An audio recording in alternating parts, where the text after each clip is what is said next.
And when Mark Andreessen was on, he brought up this. He was the one that brought up the Satanist who was also the rocket scientist, right? At Los Alamos Labs. Was that him that brought that up? No. No, it wasn't. You know who it was? It was the opposite of Mark Andreessen. It was Python Cowboy. Right? Python Cowboy, the guy who, that's who it was. Andreessen brought up the nuclear tests about how the videos are weird of the nuclear tests. Like there's a truck behind this building, and then all of a sudden the truck disappears.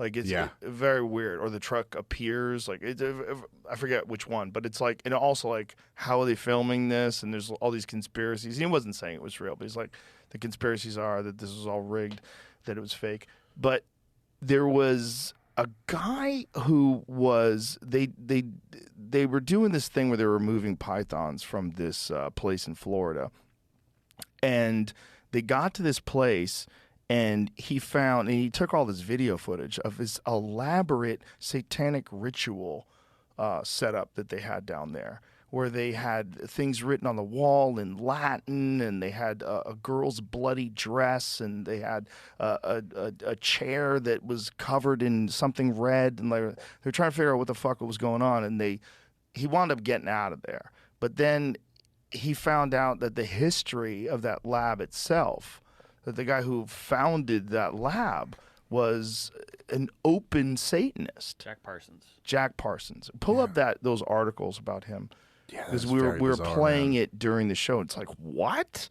So this guy was involved in this nuclear weapons lab, and he's also an open Satanist? Like, what? Yeah, that is fucking really like, strange. Would wear the fucking outfits and go to these things, and this was in like was it the 50s?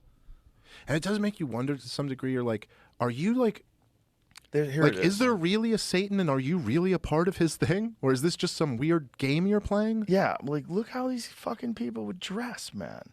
Look how insane this is. Go to that article. So the article is so bizarre. Sex, rocket scientists, and Satanism meet NASA's real hidden figures. Satanism. Satanism. I mean, what? And this guy was a part of their program, and he was fucking openly in the Church of Satan. Like, look how they would dress. It was like walking into a Fellini movie. Like, what the fuck? What the fuck, man? Look at these people. These are the people that were responsible for this? That's like, Aleister Crowley. Oh, my God. Well, even like, How insane are these fucking people? with